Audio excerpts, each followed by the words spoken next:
Volume 2, Chapter 243, 5th of August, 1945. John repeats the speech made by Jesus on Mount Tabor. They are all climbing the cool shortcuts leading to Nazareth. The Galilean hillsides seems to have been created that very morning, because the recent storm has washed them so thoroughly, and the dew keeps them shiny and fresh, so that they are all bright in the early sunshine. The air is so clear that all the details of the more or less distant mountains are visible, and there is a deep sensation of freshness and liveliness. When they reach the top of a hill, they delight in admiring the sight of a lake, which is most beautiful in the pure morning light. They all admire it, as does Jesus. But Mary Magdalene soon turns her eyes in a different direction, looking for something. Her eyes rest on the mountaintops lying northwest, but she does not seem to find what she is looking for. Susanna, who is beside her, asks, "What are you looking for?" "I would like to recognize the mountain where I met the Master." "Ask him." "Oh, it is not worth disturbing him. He is speaking to Judas of Kerioth." "What a man Judas is," whispers Susanna. She does not say anything else, but the rest is clearly understood. "That mountain is certainly not along this road. But I will take you there sometime, Martha." It was dawn, just like now, and there were so many flowers. And so many people.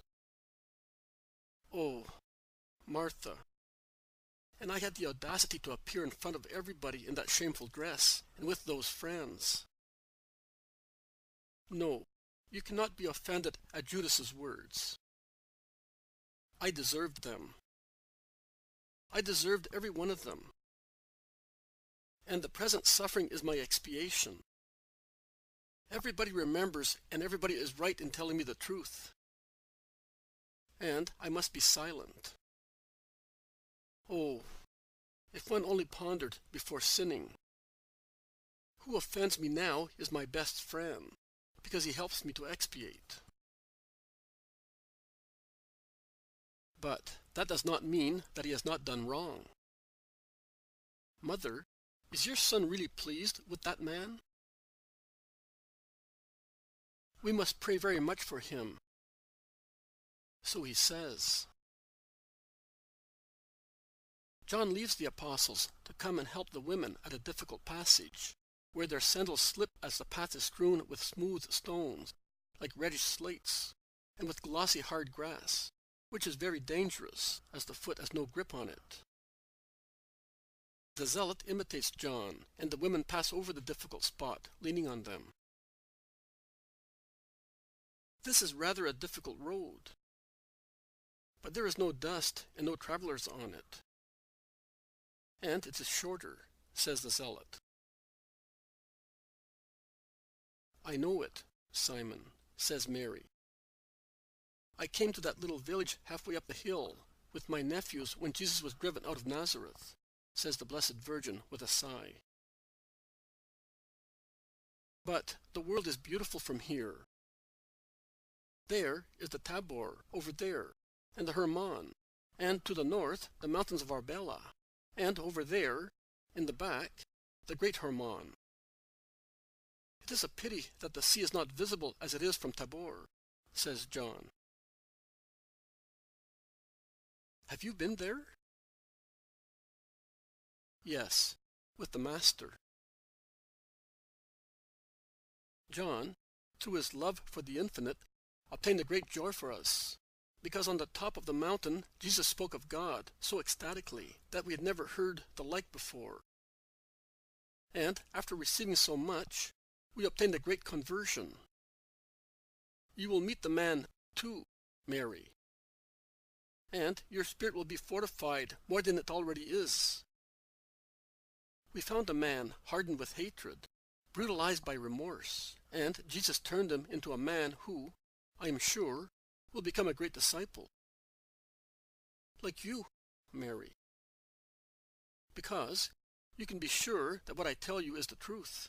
We sinners are more yielding to good, which envelops us, because we feel the need to be forgiven, even by ourselves, says the zealot. That is true. But it is very kind of you to say, we sinners. You were a poor wretch, not a sinner. We are all sinners, some more, some less, and he who thinks he is less a sinner is the most likely to become one, if he is not already so. We are all sinners. But the big sinners who repent are the ones who know how to be as absolute in good as they were in evil. Your comforting words are a great relief to me. You have always been a father to the children of Theophilus. And, like a father, I rejoice, because the three of you are Jesus' friends. Where did you find that disciple who was a big sinner? At Endor, Mary. Simon wishes to ascribe the merit of so many beautiful things to my desire to contemplate the sea. But if John the Elder came to Jesus, it is no merit of the silly young John. It is the merit of Judas of Simon, says Zebedee's son, smiling. Did he convert him? Asks Martha, doubtfully. No. But he wanted to go to Endor and... Yes, to see the cave of the sorceress. Judas of Simon is a very strange type. One must take him as he is. Of course. And John of Endor led us to the cave and then remained with us. But, my dear son, the merit is still yours, because without your desire for the infinite, we would not have gone that way, and Judas would not have desired to go on that strange research. I would like to know what Jesus said on Mount Tabor, as I would like to recognize the mountain where I saw him, sighs Mary Magdalene. The mountain is the one where the sun seems to be rising, because of the sparkling of a pond there, which collects the spring water, and herds make use of it. We were farther up, where the top seems to be split like a huge two-pronged fork, attempting to pierce the clouds and take them somewhere else. With regard to Jesus' speech, I think John can repeat it for you. Oh, Simon, is it possible for a boy to repeat the words of God? No, it isn't for a boy. It is for you. Try to please your sisters and me, as I love you. John blushes very much when he begins to repeat the speech of Jesus. He said, "Here is the infinite page on which currents write the word, I believe." Think of the chaos of the universe before the Creator decided to order the elements and arrange them into a wonderful association, which has given us the earth and what it contains, and has adorned the firmament with stars and planets. Nothing existed, neither as amorphous chaos, nor as ordered system. God made it. First he made the elements, because they are necessary, although at times they seem to be harmful. But always remember this: there is no small drop of dew, no matter how small it be, which does not have a good reason for existing. There is no insect, however small and insignificant it may be, which does not have its good reason for being. And, likewise, there is no monstrous mountain vomiting from its bowels fire and incandescent lapilli, which does not have its good reason for existing. And there is no cyclone without a reason.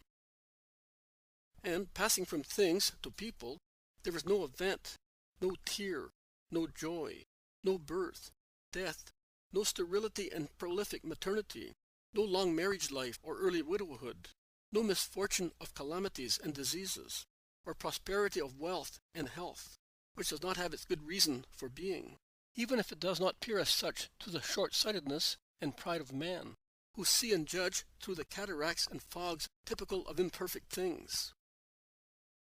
But the eye of God, the infinite thought of God, sees and knows. The secret of living free from sterile doubts, which irritate, exhaust, and poison the days on the earth, is to believe that God does everything for a good, intelligent reason, that God does what he does for love, not for the stolid intention of tormenting for the sake of tormenting. God had created the angels, and some of them, who did not want to believe that the level of glory at which they had been placed was good, rebelled, and with their minds parched by lack of faith in their Lord, they attempted to assail the unreachable throne of God. They opposed their discordant, unjust, pessimistic thoughts to the harmonious reasons of the faithful angels, and pessimism, which is lack of faith, changed them from spirits of light into spirits of darkness. Blessed are those forever who both in heaven and on the earth base all their thoughts on a presupposition of fully enlightened optimism. They will not be wrong, at least as far as their spirits are concerned, as they will continue to believe, hope, and above all, love God and their neighbor, and will thus remain in God until the end of centuries. Paradise had already been freed from those proud pessimists, who saw gloomy sides also in the brightest words of God, as the pessimists on the earth look at dark sides also of the clearest deeds of man, and by wishing to be separated in an ivory tower, as they consider themselves the only perfect ones, they condemn themselves to a dark dungeon, which ends in the darkness of the kingdom of hell, the kingdom of negation. Because pessimism is negation as well. So, God created the universe. And, as to understand the glorious mystery of our being, one and trine, one must believe and understand that the Word existed from the beginning and was with God, joined by the most perfect love, which can be effused only by two who are gods, being, however, only one. So, to see creation as it is necessary to look at it with the eyes of faith, because in its being, as a son bears the indelible reflection of his father, so creation has within itself the indelible reflection of its creator.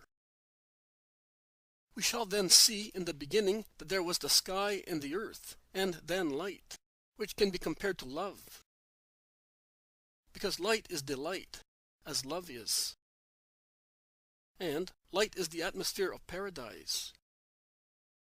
And the incorporeal being, who is God, is light, and is the father of every intellectual, affective, material, spiritual light, both in heaven and on the earth. In the beginning there was the sky and the earth, and for them light was given, and through light everything else was made. And, as in the Most High Heaven, the spirits of light were separated from those of darkness, so in creation light was separated from darkness, and day and night were made, and that was the first day of creation, with its morning and its evening, its midday and midnight. And when the smile of God, that is light, came once again after night, then the hand of God, his powerful will, stretched out over the shapeless empty earth, and over the sky where the waters wandered, one of the free elements in chaos, and wanted the firmament to separate the disorderly wandering of the waters between the sky and the earth, so that it would be a velarium for paradisiac splendor, a limit to superior waters, and thus floods would not descend upon boiling metals and atoms, washing away and disjointing what God was uniting. Order was restored in the sky, and there was order on the earth to the command given by God to the waters spread over the earth. And the sea began to exist.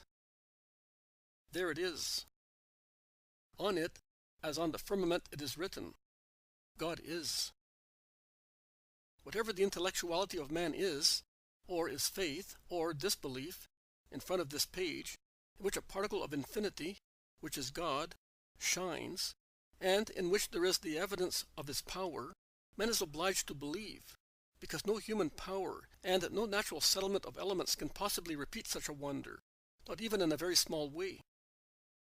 Man is obliged to believe not only in the Lord's power, but also in his goodness, as through that sea he gives food and ways of communication to man. He gives wholesome salts. He mitigates the heat of the sun and gives space to winds, and seed to lands remote from one another, and causes it to roar like storms, to call the ant, man, to the Infinite One, his Father. And he gives man the possibility of elevating himself to higher spheres, contemplating higher visions. Three things speak most of God in creation, which is entirely a witness of his power: the light, the firmament, and the sea.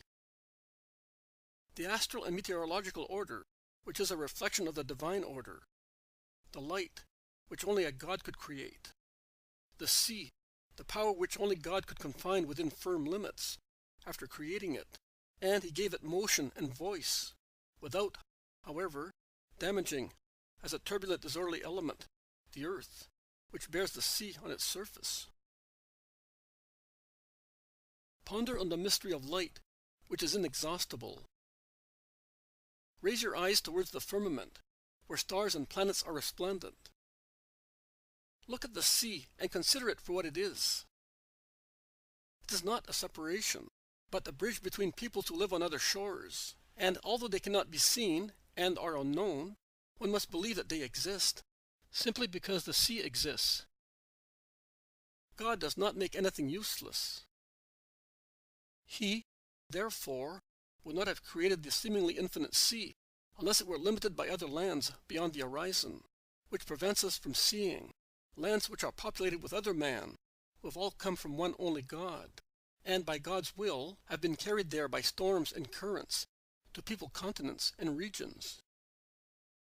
And the sea sends remote appeals through its waves, through the voice of its waves and its tides. It is a link, not a separation. The anxiety which causes John a sweet anguish is the appeal of remote brothers. The more the spirit dominates the flesh, the more capable it is of hearing the voices of spirits that are united even if they are divided. Like branches that spring up from the same root are united, even if one cannot see the other if an obstacle is interposed between them. Look at the sea with eyes full of light. You will see lands strewn round its shores, at its limits, and other lands inside it, and a cry will reach you from every one of them. Come. Bring us the light that you possess. Bring us the life given to you. Speak to our hearts the word with which we are not acquainted, but we know is the foundation of the universe: love. Teach us to read the word that we see written on the infinite pages of the firmament and of the sea: God. Enlighten us because we feel that there is a light, which is more real than the one which reddens the sky and makes the sea glitter like gems. Bring to our darkness the light that God gave you after generating it through his love. And he gave it to you on behalf of all peoples, as he gave light to the stars, so that they might give it to the earth. You are the stars, we are the dust.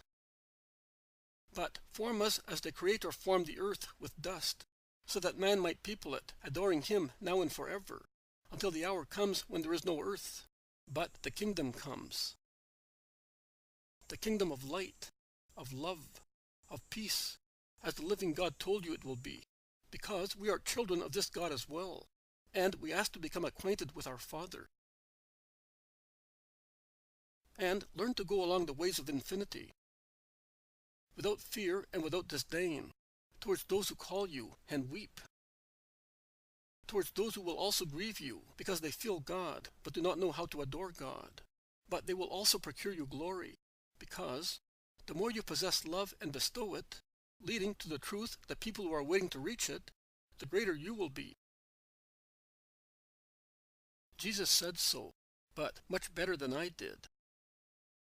But that was at least his idea. John, you have repeated exactly what the Master said. You have only admitted what he said about your capability to understand God through your generosity in giving yourself. You are good, John. the best amongst us.